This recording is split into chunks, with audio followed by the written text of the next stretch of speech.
ছাড় বন্ধু ছাড় ছাড় তুই চেন আমি ফালাই দিবি। দোয়েল চত্বর যাবো আর আসবো আমার ছাড় ভাই তুই চেইন ফালা দিবি, এটা গিয়ার আলা থাকে প্লিজ আমার দিয়ে আমার সাথে ল্যাব আছে। কতক্ষণ ধরে কল দিচ্ছি, ফোন ধরেন না কেন? আমি ক্লাসে ছিলাম। কি অবস্থা বলো, কি হয়েছে? আমি আজকে পুরো বিকেলটা আপনার সাথে ঘুরতে চাই রিক্সায়। আপনি যা খেতে চান খাওয়াবো। আচ্ছা কি হয়েছে, কি কাহিনী? আপনি ভুলে গেছেন আজকে আমার মেডিকেল এক্সামের রেজাল্ট দেওয়ার কথা। ও হ্যাঁ, আচ্ছা কি রেজাল্ট এসেছে বলো তো তুই? আমি 17তম হয়েছি।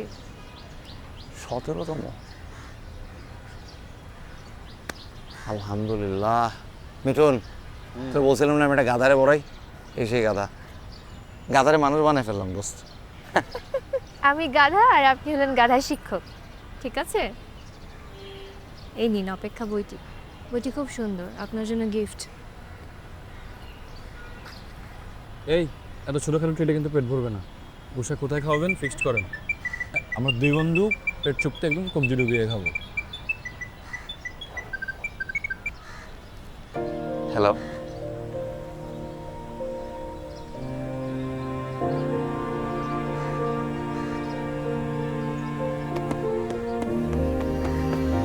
মেঘা কোথায় গেল? এটা আমিও বুঝতেছি না, দাঁড়ান দেখতেছি।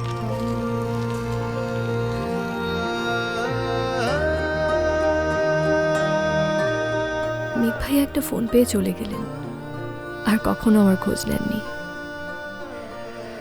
মিঠুন ভাইয়া বলল মেঘ ভাইয়া নাকি তার আকাশপ্রিয়াকে খুঁজে পেয়েছে।